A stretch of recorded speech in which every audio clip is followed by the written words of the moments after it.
Affordable housing finance space, जहां पर Q4 के नतीजे आ चुके हैं और India Shelter, Home First Finance, Aadhar Housing Finance, इन्होंने अच्छी ग्रोथ दिखाई है। मतलब एक ऐसा सेक्टर है जहां पर 20-25% की एक रेवेन्यू कैगार तो चलती जा रही है। और आपको तो पता है जैसे जैसे डिस्पोजेबल इनकम इंडिया में बढ़ते चले जा रहा है, हाउसिंग की डिमांड बहुत ज़्यादा है, स्पेशली टायर 2 और टायर 3 सिटीज़ में।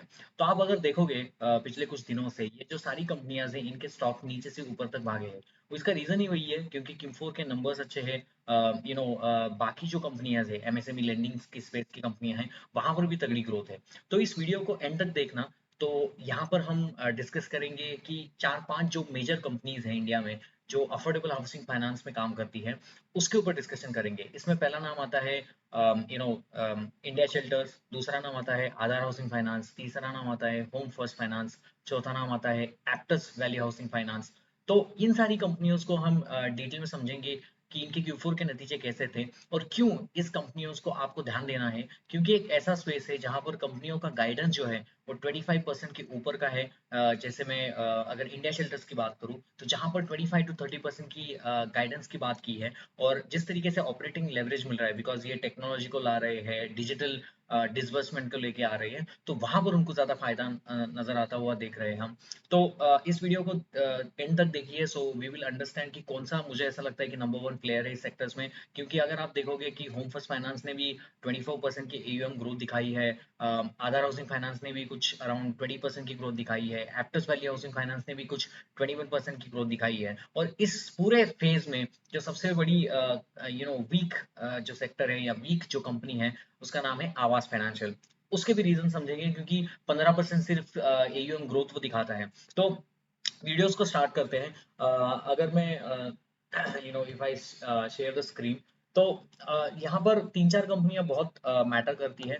तो जिसमें मुझे पहली जो पसंद आती है उसका नाम है India shelter finance corporation limited. मैं इस कंपनी को क्यों ज्यादा मानता हूँ, क्योंकि आप देखो कौन से भी सेक्टर में आपको अगर पैसा बनाना है तो आपको एक समझना पड़ेगा कि इस सेक्टर में कौन सी ऐसी कंपनी है वो सबसे तेज भाग रही है, मतलब जिसकी सेल्स की ग्रोथ बाकी पीयर के कंपैरेटिवली ज्यादा है। अगर हम वहां पर पैसा लगाएंगे तो आपके पैसे ज्यादा मल्टीफोल्ड बन सकते हैं। जैसे AI की रेस है जिसमें अगर सेमीकंडक्टर्स की बात करूं तो एनवीडिया 60% से ग्रो करता है, पैलेंटियर अगर AIP फाउंड्री की बात करूं तो वहां पर 70% की ग्रोथ आती है। वैसे इंडिया की बात करें तो अफोर्डेबल हाउसिंग फाइनेंस एक ऐसा सेक्टर है जो लगातार 25% के ज्यादा ग्रोथ करता है। तो मैं इंडिया शेल्टर की बात इसीलिए कर रहा हूँ। सबसे इंपॉर्टेंट चीज है कि एक छोटी स्मॉल कैप कंपनी है, 9,000 करोड़ मार्केट कैप की कंपनी है। अगर मैं AUM देखो एसेट अंडर मैनेजमेंट की बात करूं तो लगभग लगभग कुछ 11,000 करोड़ का एसेट अंडर मैनेजमेंट है। और इन्होंने गाइडेंस दिया है अभी कि हम 2030 तक इसको 30,000 करोड़ करेंगे। तो लगभग लगभग 27 to 28% कैगर की ग्रोथ की बात उन्होंने की है और गाइडेंस उन्होंने दिया है। पहले ये कंपनी 30-31% से ज्यादा 30 to 35% से ग्रोथ करती थी, थोड़ी अभी पेस ऑफ ग्रोथ कम हुई है। उसके भी रीजन मैनेजमेंट ने अपने कॉन कॉल में बताए हैं, क्योंकि ये जो मिडिल ईस्ट का युद्ध है, इंडिया में ये जो मानसून कम आएगा वो एक इसकी डिमांड है, तो जिसकी वजह से थोड़े से कंसर्न उन्होंने दिखाए हैं। लेकिन मुझे ऐसा लगता है कि पूरे फाइनेंशियल स्पेस में या पूरे अफोर्डेबल हाउसिंग फाइनेंस में इंडिया शेल्टर एक नंबर वन प्लेयर है। इसका सबसे बड़ा रीजन है कि इसकी जो ROE का नंबर है, एक दो दो तीन साल पहले 14% ROE हुआ करता था, अभी 17% का ROE है। तो लगभग लगभग ROE के नंबर्स अच्छे हैं। और कंपनी का गाइडेंस है 27 to 28% अगले अगले 3-4 सालों तक। तो ये जो कॉनकॉल है यहाँ से थोड़ा मैं आपको हाईलाइट करके दिखाऊंगा। तो ये उनका गाइडेंस है 27 to 28% CAGR to reach 30,000 crore AUM by FY 30। दूसरी एक रीजन है कि इसका ROE का नंबर जो है वो इंचअप हो रहा है ऊपर की तरफ। पहले 14% का ROE हुआ करता था, अभी कितना है, लगभग लगभग ROE का नंबर 17.6 है। तो this is showing a good traction and good way of the handling the affordable housing finance. पहली तो एक चीज, मैंने Q3 के ऊपर इसकी वीडियो बनाया था, तो आप सबको पता है कि यहाँ पर GNP के नंबर थोड़े से इंचअप हो गए थे, 1.5% हो गए थे कंपैरेटिवली उसके प्रीवियस क्वार्टर 1.2 से। तो जैसे हाउसिंग फाइनेंस में या फाइनेंस में हो, NBFCs में हो, एसेट क्वालिटी को इंटैक्ट रखते हुए आपको ग्रोथ करनी है। अगर आप ग्रोथ कर रहे हो और एसेट क्वालिटी डिटोरिएट हो रही है तो कहीं ना कहीं जाके वहां पर बड़ा एक्सीडेंट होने की उम्मीद आ सकती है। आपने देखा होगा कि ये जो स्पेस है, छोटे एनबीएफसीज है, जहाँ पर ये महिला बचत गटों को लोन देते हैं। तो वहाँ पर आपने देखा होगा कि वहाँ पर इतनी ज़्यादा ग्रोथ नहीं थी, थोड़े से प्रॉब्लम आ गए थे। क्रेडिट एक्सिस ग्रामीण का स्टॉक देखो, स्पंदना स्फूर्ति का स्टॉक देखो, तो वहाँ पर बहुत सारे प्रॉब्लम्स आ गए थे। तो वो जो स्पेस था, निचला वाला स्तर था, जहाँ पर छोटे टिकट साइज के लोन देते थे, वहाँ पर प्रॉब्लम आया था। स्टॉक की धुलाई पिटाई बहुत ज़्यादा हुई थी, क्योंकि उनकी एसेट क्वालिटी खराब हो गई थी। अभी अफोर्डेबल हाउसिंग फाइनेंस में वो एक अच्छी है कि Q4 के जितने भी कंपनियों ने रिजल्ट दिए हैं, चाहे वो होम फर्स्ट फाइनेंस हो, चाहे वो बाकी कंपनियां हो, वहां पर एसेट क्वालिटी बहुत तगड़ी है। एसेट क्वालिटी में बहुत अच्छा सुधार कंपनी ने दिया है। दूसरी एक चीज कि इंडिया शेल्टर का अगर मैं वैल्यूएशन की बात करूँ, यहाँ से देखो ये अच्छी सी डिमांड आ गई है। अप्रैल में अच्छा स्टॉक चला है, क्योंकि पिछले 3-4 महीनों से स्टॉक चलता नहीं था। तो अगर मैं बात करूँ तो एनबीएफसी है, तो ऑब्वियसली हम प्राइस टू बुक से देखते हैं। 2.86 का प्राइस टू बुक है, 27-28% का गाइडेंस है। कंपनी का मैनेजमेंट अच्छा है, कंपनी की एसेट क्वालिटी अच्छी है। कंपनी के मैनेजमेंट ने कहा था कि लास्ट कॉन कॉल में जब उनकी इंचअप हुई थी जीएनपीए एनएनपीए, तो उन्होंने कहा था कि ये वन ऑफ है और Q4 में तगड़ा अच्छा हो जाएगा, और हुआ है। यहाँ पर आप देखोगे 1.5 से फिर 1.2% का जीएनपीए हुआ है। So I think this company you have to look it, and it has incredible growth track. अभी मैं पीपीटी दिखा नहीं सकता, क्योंकि यहाँ पर थोड़ा सा पता नहीं कुछ प्रॉब्लम हुआ है, तो I couldn't able to see on the screener, जहाँ पर वो दिख नहीं रहा है। तो India Shelter is my number one player. उसके बाद आते हैं होम फर्स्ट फाइनेंस के ऊपर। तो होम फर्स्ट फाइनेंस भी एक अच्छी एनबीएफसी है, अच्छी अफोर्डेबल हाउसिंग फाइनेंस कंपनी है। अगर मैं होम फर्स्ट की बात करूँ, तो इनका जो एयूएम है वो 13,000 करोड़ का लगभग लगभग का एयूएम है। इन्होंने कितनी ग्रोथ दिखाई है? 24.9% की ग्रोथ दिखाई है। डिसबर्समेंट 12% से बढ़े है। अगर मैं रिटर्न ऑन इक्विटी देखूं, तो 15% की रिटर्न ऑन इक्विटी है। स्प्रेड 5.3% का है। यहाँ पर ऑपरेटिंग लेवरेज इनको अच्छा मिला है, जहाँ पर 41.4% की ग्रोथ रही है। तो मतलब ये जो कंपनी है, ये मैं 2 नंबर पे क्यों रख रहा हूँ, क्योंकि यहाँ पर जो ग्रोथ है वो थोड़ी सी कम है comparatively India shelter. India shelter ने अपने Q4 में अपने एवीएम को ग्रो किया 29%, 30%, 29% से, और उनका गाइडेंस भी उस तरीके से है। तो ये नंबर वन मुझे लगता है। और नंबर टू मतलब होम फर्स्ट फाइनेंस लगता है, क्योंकि उनकी जो ग्रोथ है वो 24% की है, और उनका गाइडेंस भी है 22 से 24% के आगे आने वाले समय में ग्रोथ करेंगे। अब जब आप इन्वेस्टिंग करते हो, तो आपको समझ आना चाहिए कि हमें 1 साल 2 साल आगे का देखना है। वहां पर हमें समझना है कि किस तरीके की ग्रोथ कंपनी की आ रही है। ये जो पास्ट हुआ ना, जो ग्रोथ दिखाई, जो नंबर दिखाई, वो पास्ट के आई। इसलिए मैं हमेशा देखता हूँ कि इंडिया में लोन देना बहुत आसान है, ग्रो करना आसान है, लेकिन एसेट क्वालिटी जो यहाँ पर है, क्रॉस स्टेज 3, मतलब क्रॉस नॉन परफॉर्मिंग एसेट, इसको इंटैक्ट रखते हुए ग्रोथ करना बहुत इंपॉर्टेंट होता है। और इंडिया में आप देखो कि अफोर्डेबल हाउसिंग फाइनेंस की ग्रोथ तगड़ी है। मैं एक सिंपल मैजिक आपको बताता हूँ। इंडिया में अगर एवरेज अगर ग्रोथ पकड़ लो, क्रेडिट ग्रोथ पकड़ लो, वो 14-15% की क्रेडिट ग्रोथ है। यहाँ से अगर एवरेज में हाउसिंग अफोर्डेबल हाउसिंग फाइनेंस की कंपनियां देखो, तो लगभग लगभग 20% के ऊपर की सारी कंपनियां ग्रो कर रही है। तो ये इंडिकेट करती है कि क्रेडिट ग्रोथ जो है इंडिया की, उससे ज्यादा ये कंपनियां ग्रो कर रही है, इसलिए मुझे यहाँ पर इन्वेस्ट करना है। एनबीएफसी में सबसे ज्यादा ग्रोथ करने वाला अगर कोई स्पेस है, वो है अफोर्डेबल हाउसिंग फाइनेंस। तो आपको पता पता है कि टायर 2 टायर 3 सिटीज में अभी बहुत सारे लोग, डिस्पोजेबल इनकम बढ़ते हुए सबसे इंपॉर्टेंट फैक्टर है हाउस। तो यहाँ पर अच्छी एक बात भी होती है कि अगर आपके हाउस को गिरवी रख सकते हैं बैंक, अगर उसको पैसा रिकवर करना है, and all sorts of things, तो वहां पर थोड़ा एनएनपीए जीएनपीए का इश्यूज नहीं आता है। तो इस चीज को आपको ध्यान में रखना होगा। तो इसके नंबर्स अगर देखोगे तो 24% की ग्रोथ है। जीएनपी एनएनपी के नंबर अच्छे हैं। कंपनी के मैनेजमेंट का कहना है कि they will grow there revenues AUM by around like 22 to 24% is going forward. और कंपनी के ब्रांच एक्सपांशन है, उसको भी वो बढ़ाने की कोशिश करेंगे। और एसेट क्वालिटी भी अच्छी है। ऑपरेटिंग लेवरेज इस कंपनी को अच्छा मिलता है। तो I think it's a great NBFC, great affordable housing finance company. लेकिन मुझे ऐसा लगता है कि ये एक 2 नंबर पे रहेगी, क्योंकि उनका गाइडेंस उस तरीके का है। और आगे जाते हुए मुझे ऐसा लगता है कि ये कंपनी भी अच्छी करनी चाहिए। तो अगर आपने देखा होगा कि पहले 2021-22 में कुछ लगभग लगभग 5,000 करोड़ का एयूएम हुआ करता था, अभी 15,000 करोड़ का कुछ एयूएम यहाँ पर है। बहुत सारी म्यूचुअल फंड यहाँ पर इन्वेस्टेड है, HDFC, Kotak and all that. तो इस चीज को आप देखो। और सबसे इम्पोर्टेंट चीज कि यहाँ जो इंडिया की सबसे परफॉर्मिंग स्टेट्स है, गुजरात, महाराष्ट्र, तमिलनाडु, यहाँ पर इनका प्रेजेंस अच्छा है, तो आई थिंक ग्रोथ का इनको कोई प्रॉब्लम है ही नहीं है। आप देखोगे कि इंडिया का वेस्टर्न साइड में बहुत ज्यादा प्रेजेंस है, गुजरात, महाराष्ट्र, राजस्थान हो गया, साउथ इंडिया में तमिलनाडु। इंडिया की ये जो स्टेट्स है, गुजरात, महाराष्ट्र और तमिलनाडु, ये जीडीपी में बहुत ज्यादा कंट्रीब्यूट करते हैं। इसीलिए Tamil Nadu is very important state as far as the India's GDP is concern. तो यहाँ पर इनका बहुत अच्छा तगड़ा फुटप्रिंट है, कंपनी की ग्रोथ भी अच्छी है। तो कंपनी अच्छी है। दूसरे कंपनी के ऊपर आते हैं, उसका नाम है आधार हाउसिंग फाइनेंस। तो आधार हाउसिंग फाइनेंस एक सबसे बड़ी एयूएम ग्रोथ है उसकी, मतलब सॉरी ग्रोथ नहीं है, मतलब 30,000 करोड़ का एयूएम है। अ, अगर मैं इंडिया शेल्टर्स की बात करूं तो 11,000 करोड़ का एयूएम है। अगर मैं होम फर्स्ट फाइनेंस की बात करूं तो 15,000 करोड़ का है। लगभग लगभग यहाँ पर 30,000 करोड़ का है, और इस कंपनी ने 20% की ग्रोथ दी है अपने Q4 में। तो आधार हाउसिंग फाइनेंस, अगर मैं देखूं कि एयूएम बहुत बड़ा है, वहां पर भी अच्छी ग्रोथ दिखाई है, तो मतलब यहाँ पर 20% की ग्रोथ है, अच्छी ग्रोथ है। डिसबर्समेंट भी 17% की ग्रोथ रही है।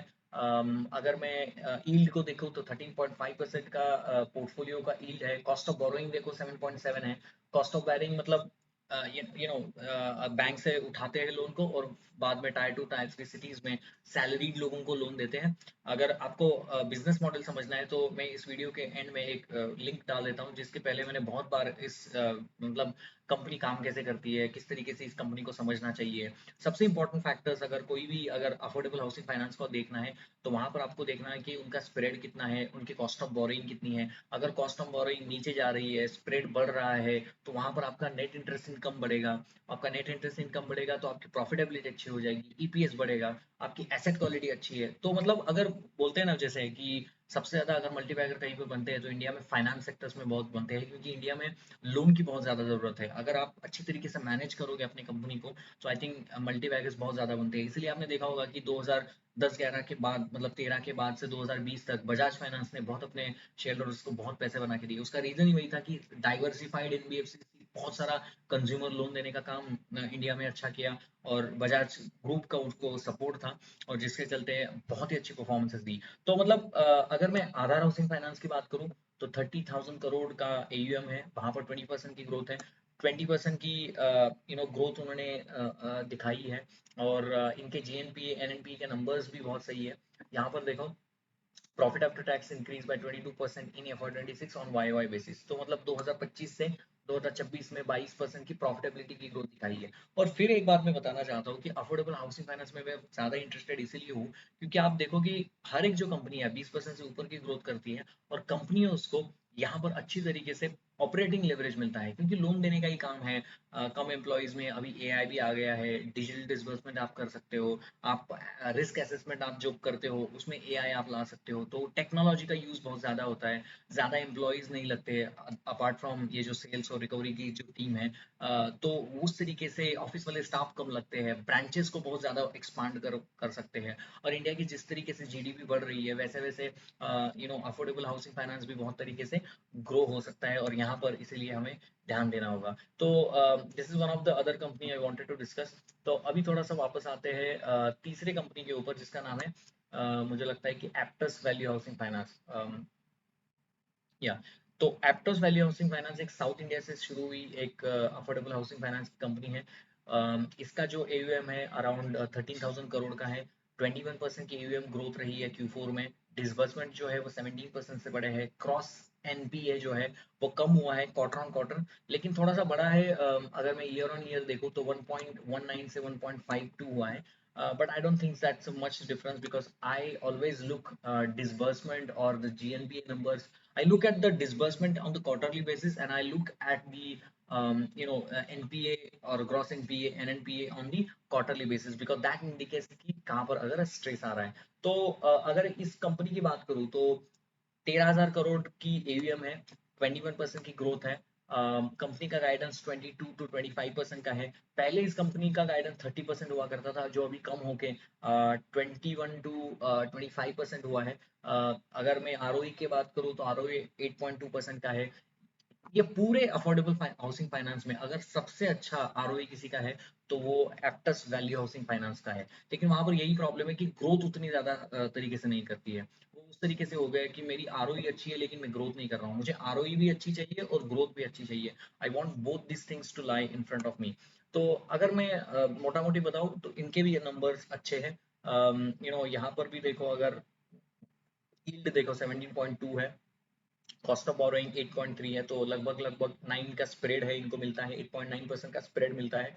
तो वो अच्छा है। स्प्रेड का मतलब है कि बैंक से वो पैसा उठाते हैं और फिर वापस वो tier two tier three cities में लोगों को देते हैं। सैलरीड पर्सन हो गए, जिसका छोटा मोटा अगर कोई शॉप है, कोई बिजनेसेस है, उनको वो देते हैं, क्योंकि उन लोगों को लोन की जरूरत होती है, क्योंकि बैंक उनके पास बहुत अंडर राइटिंग लिखवा के देता है, तो वो उनको बैंक से लोन नहीं देते हैं। तो इसीलिए यहाँ पर ये लोग प्ले करते हैं। अभी थोड़ी चीज़ क्या हो रही है कि ये जो छोटे बैंक है, सीएसबी बैंक, आईडीएफसी बैंक, वो भी अभी टायर टू टायर सिटीज में बहुत अच्छी तरीके से जा रहे हैं। तो प्रॉब्लम ये हो रहा है, लोग क्या कर रहे हैं कि अगर हाउसिंग फाइनेंस कंपनी से लोन लिया हुआ है, बैंक के पास जाते हैं, बैंक में इंटरेस्ट रेट कम होता है। अफोर्डेबल हाउसिंग फाइनेंस जैसी कंपनियां हैं, वहां पर लोन ज्यादा मतलब इंटरेस्ट रेट ज्यादा होता है, तो लोग क्या करते हैं, बैंक से लोन उठाते हैं, उनका लोन चुका देते हैं। तो इसको बोलते हैं कि बैलेंस ट्रांसफर आउट। तो जिसकी वजह से थोड़ा सा एक चैलेंज भी अफोर्डेबल हाउसिंग फाइनेंस में आ गया था बीच में।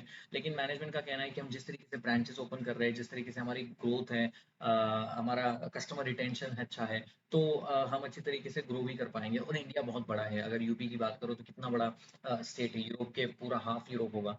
तो मतलब ग्रोथ अच्छी है। और मुझे लगता है कि स्प्रेड भी अच्छा है। अगर मैं इसकी बात करूँ, मोटा मोटी अगर मैं आपको समझाऊँ कि एप्टस वैल्यू हाउसिंग फाइनेंस कैसी है, साउथ इंडिया से शुरू हुई थी, अभी महाराष्ट्र में थोड़े बहुत ब्रांचेस उन्होंने खोले हैं।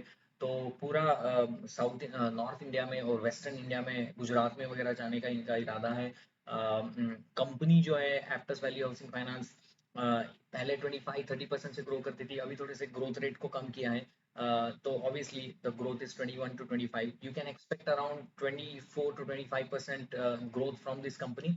कंपनी की कंपनी का सबसे बड़ा अच्छा फायदा है कि company is having the ROE of 21%। तो ऐसा ही है, प्राइवेट सेक्टर बैंक से पैसा उठाते हैं और बाद में वो सैलरीड पर्सन हो या छोटे मोटे जो छोटे मोटे जो काम करने वाले लोग हैं, उनके ऊपर वो डिस्ट्रीब्यूट करते हैं। तो आई थिंक इट्स ये नंबर भी मुझे अच्छे लगे।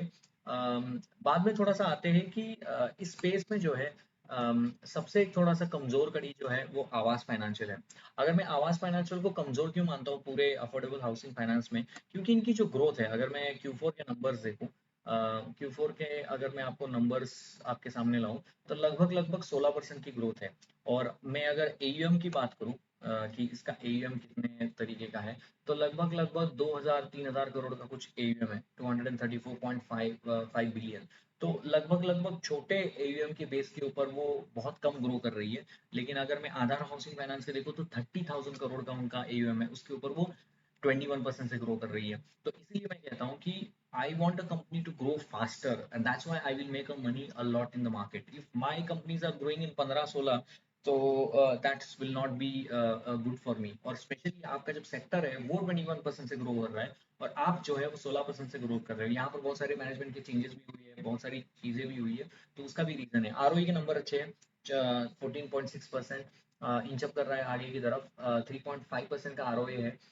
16% की ग्रोथ मुझे थोड़ी सी कम लगती है। तो I look at number, I compare a number with other companies, and I see like why I want to invest in इसमें। तो इसीलिए आप अगर देखोगे कि इंडिया शेल्टर का, अगर मैं देखूं, अगर मैं सिंपल एक आपको बताऊं, तो इंडिया शेल्टर का प्राइस टू बुक देखो तो वो 2.86 है, जो सबसे अच्छी कंपनी है।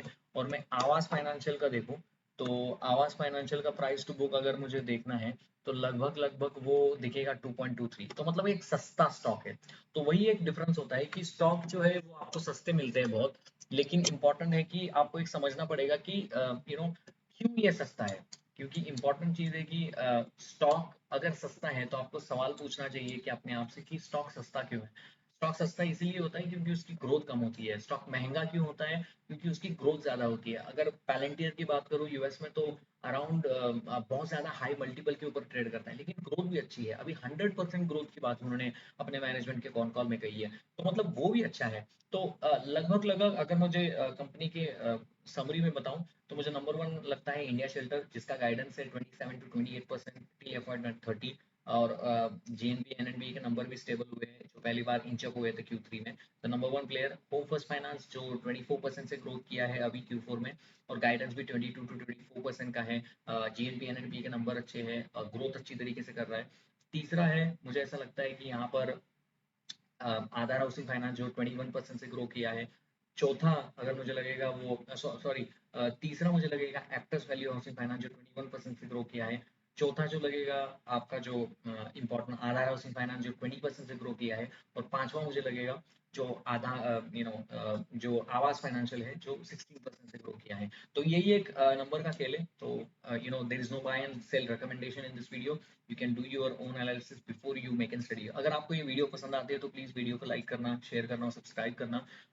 यूएस मार्केट में आपने आप देखा होगा कि बहुत अच्छी तेजी आ चुकी है, सेमीकंडक्टर स्टॉक अच्छे कर रहे हैं। So I think you look at their con call and their growth. मतलब जो जीडीपी 3.2% से ग्रो हो रही है उसमें से 1.5% तो एआई से आ रहा है। तो I think US market is cannot be ignored here because I feel it is going higher and higher. It's because of their earnings growth, क्योंकि मेटा जैसा स्टॉक 33% की ग्रोथ दिखाता है, which is showing a great sign for the investor. So all Max 7 companies are doing well.